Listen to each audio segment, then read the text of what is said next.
Hello and welcome back to the Formula One chat. Today we will be discussing McLaren. Very exciting indeed. We'll be discussing McLaren, more importantly, why they've struggled so much so far this season, and of course how they can repair those struggles, and whether we think they'll overcome them and get back to the top of the midfield. So we'll start at the beginning with what has gone wrong for McLaren this year. Well, no points scored in the first two rounds. No points Pretty scored. good place to start. Technical issues of the car. Having to retire in one race. I think Saudi was obviously less of McLaren's fault. Saudi seemed more misfortune rather than the fact that poor they both broke their front wings on lap one is just how unlucky can you get? Well, obviously, so in qualifying it started, the unluckiness with Lando having a lap time deleted, didn't he? And then he didn't manage to get in a second lap. So that was a problem for him, and then he had to start from 17th. And then in the race, Piastri broke his front wing within within the two corners, I meant. And Lando it came flying off and hit Lando Norris. So, brilliant. Just McLaren, isn't it? It is indeed. But that's what's gone wrong so far. So, of Bahrain, what a shit show. Yeah, genuinely. Like, the Lando's amount of technical issues, And Piastri had to retire on about lap 20. Yeah. Huge issues for McLaren. It wasn't great. I think, obviously, there's problems with the car. I mean, as a McLaren fan, I still think there's problems with the team. I was surprised at your point. I don't know how other people feel about it, but I don't think Andrea Stella is the greatest team principal ever. He's not going to be. He's never been a team principal before. Yeah, but it was... No team principal was a team principal before they're a team principal. Yeah, true. Well, that sounds mental, but it makes sense if you think about it. From a point of view, if you want to promote from within the team, he was probably the best bet. You want to do that every time, don't you? Yeah. You're not, like, looking afar tends not to work as well because you're bringing in someone into this ethos. They may not have the same attitudes. They may not have the same sort of style of operating that McLaren have. Obviously, to compare, we've seen the few problems that Fred Vasseur's had when he's come into Ferrari. Indeed, because it's a different culture. You're joining a team with a different culture. And Fred's used to working under low pressure, low stakes teams, whereas now he's at Ferrari, where the pressure is intense. You have to get it right every single week, if not you're under immense scrutiny. And that's why, ultimately, Mattia Binotto had left. But it's been an interesting time for McLaren. So we sort of discussed what's gone wrong. It's been a weird mixture of misfortune and underperformance. I don't think the McLaren car looks great. Where are they on pace, would you say? I saw an interesting graph this morning which puts them 10th. I don't think they are.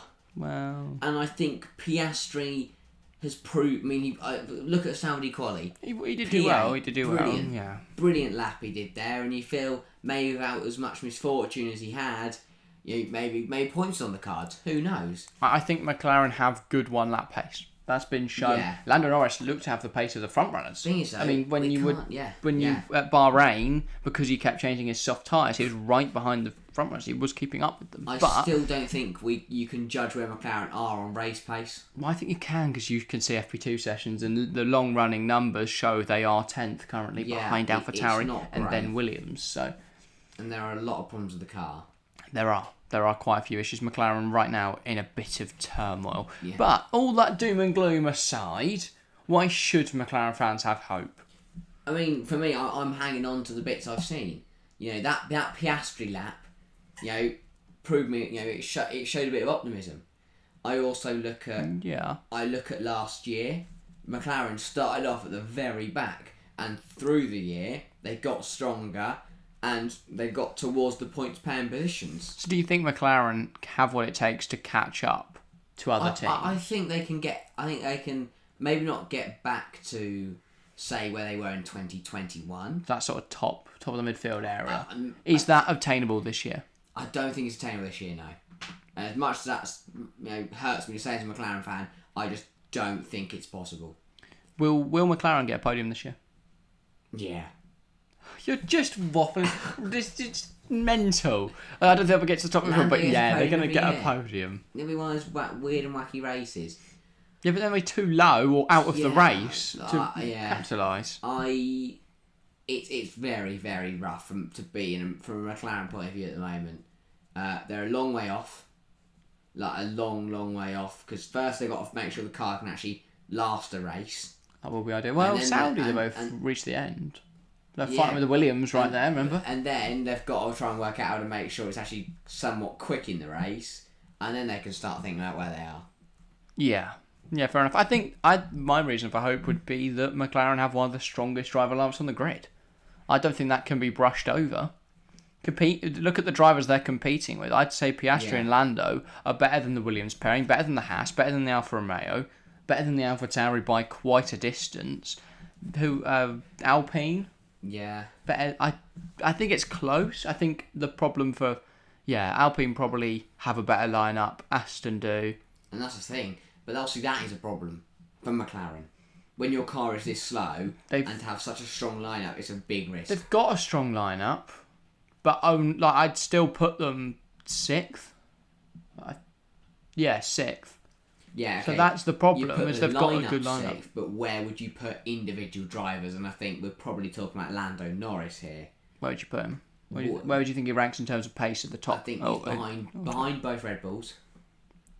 Guess a given. Behind both Mercs. Behind both Ferraris. That's 6. I think... That's already dropping him to 7th. Is anyone... Alonso, probably. Alonso, I'd put Ocon ahead of Lando right now. Quicker than Lando. He's a race winner. It's hard to tell for Lando. He's scored points this year. Yes. Yeah, but I don't... But again, though, I don't think that's Lando's fault. Like... Alpine provided Alonso with a car that was capable of winning a race. I think you could make an argument for Gasly being better. But equally, Lando could have won that race in Hungary if he wasn't the main part of Bottas's bowling session. He could have, but he's had chances. Russia is the same thing. He was leading that race, and he bottled it. That is fair. But then you can also argue he didn't win in Monza because Daniel Ricciardo was ahead of him. But he could have got past him. Yeah, but he could have defied team orders and gone for it. He wasn't going to do that. Sorry, if your team have this chance to win a race with a 1-2 since God knows is that the difference between a world you're champion? You're not going to risk crashing into each other. That's how your ambitions lie. But still, bottled Russia. The only reason that Ocon won Russia is because their team made the right strategical call. They pitted him. Yeah.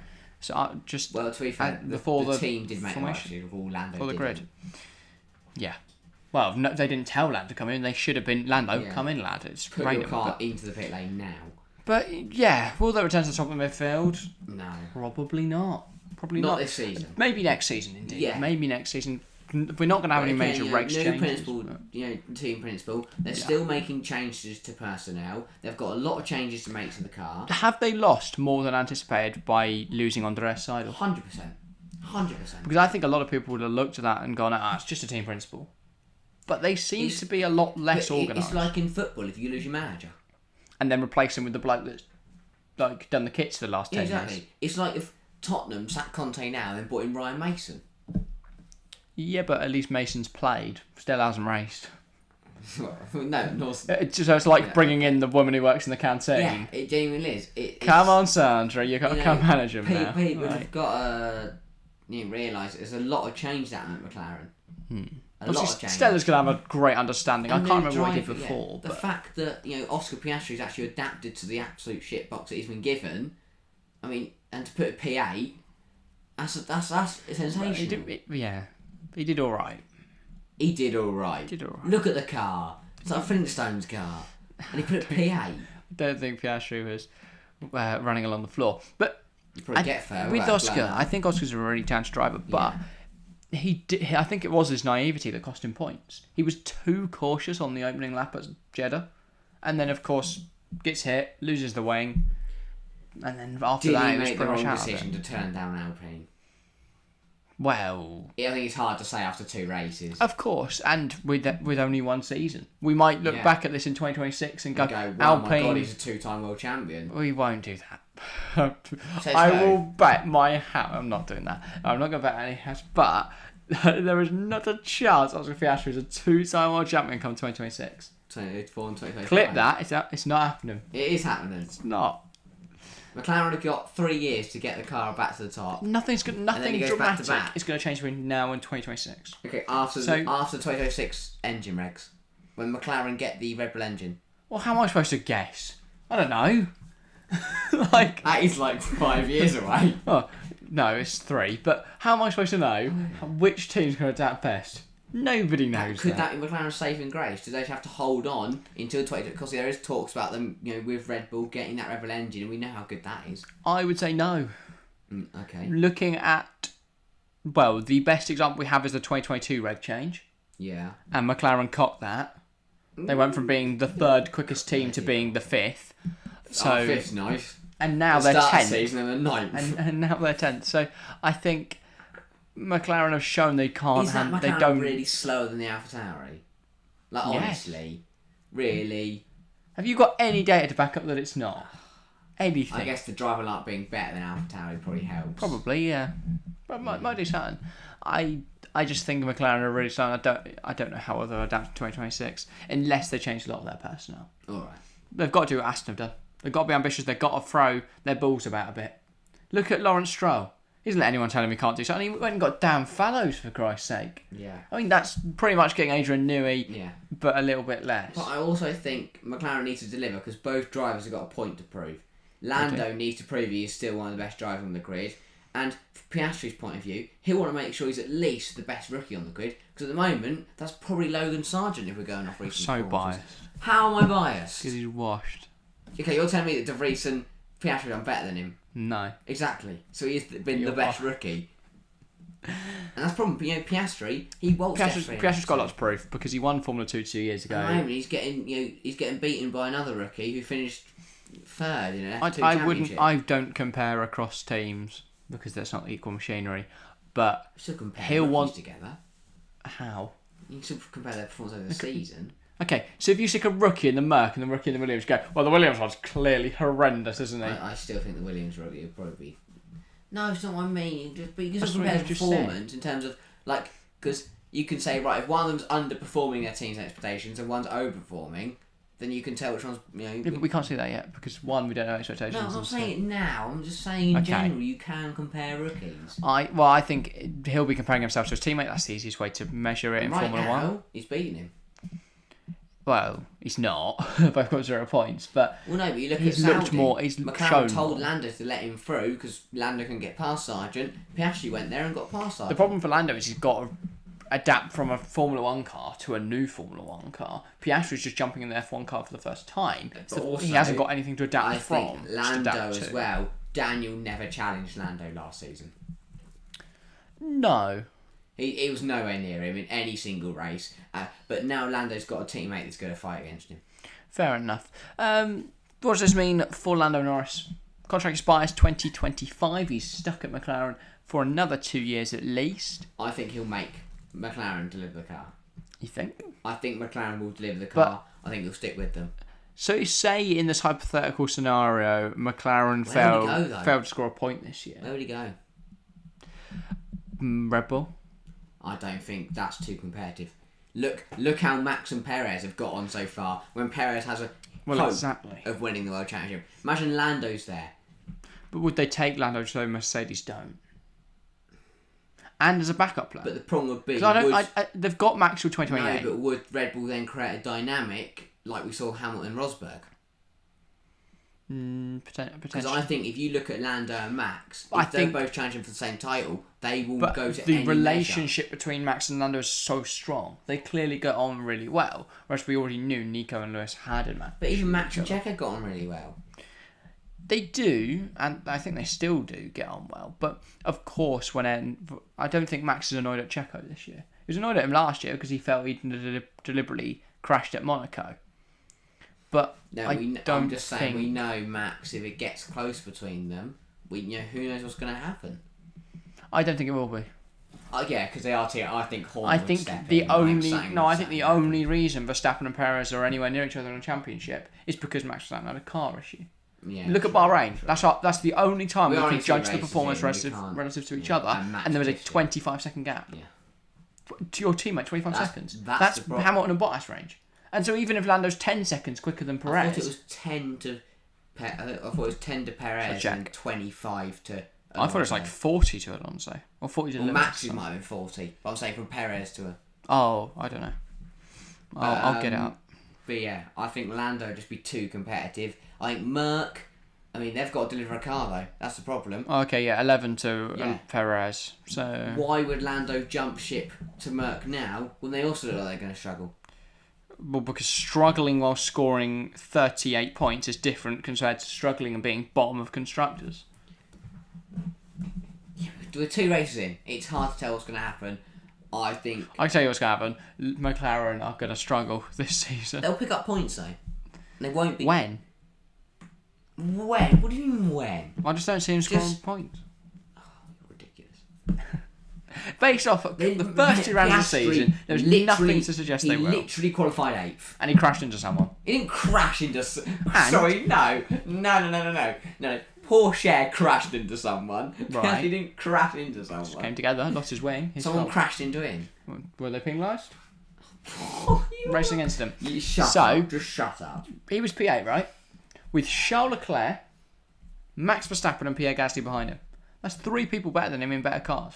Equally, instantly he's down to 11th. That's without someone like the Alfa, without the Alfa Romeo's Haas, someone like that producing a massive performance. You can't involve... So, yes, he didn't outperform Leclerc and Verstappen because they had a penalty in a car issue. Then he's P10. What did Gasly have? He was just slow. He would have overtaken him. He did overtake him.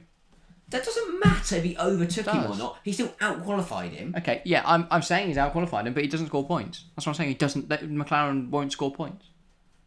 They might at some point in the season. They'll probably get a lucky race. Williams did last year. They were crap. But based off performance this season, McLaren won't score points on merit. Based on the performance of 2 races, yes, they won't. But I think... Well, that's all we've got to go off. Have you ever seen this car drive another race?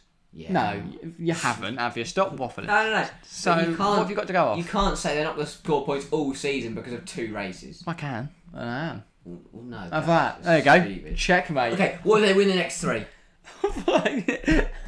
No. Because in your logic, if they win the next 3 and then we look at it after 5 races, you'd probably say they're going to win more races, wouldn't you? Well, yeah. If McLaren win the next 3 races, they've cheated.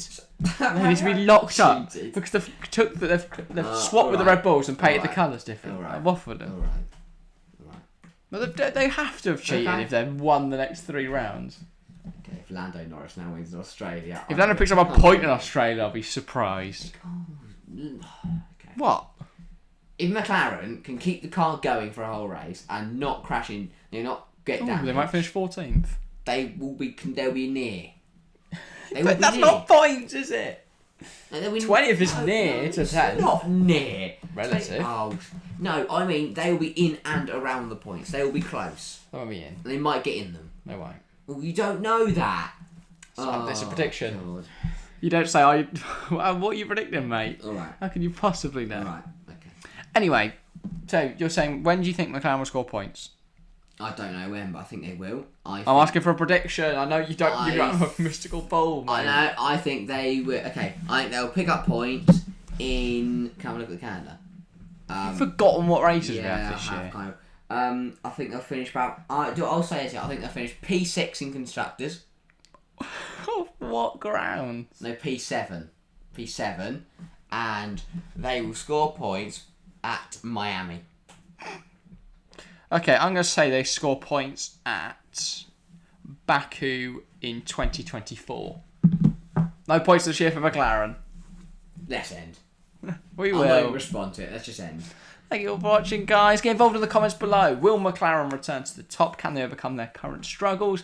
And can they score points? Say no, please. But that is all from us today. If you have enjoyed, leave a like and subscribe if you're new around here. It massively helps us out. Thank you all very much for watching, and we'll see you next time. See ya.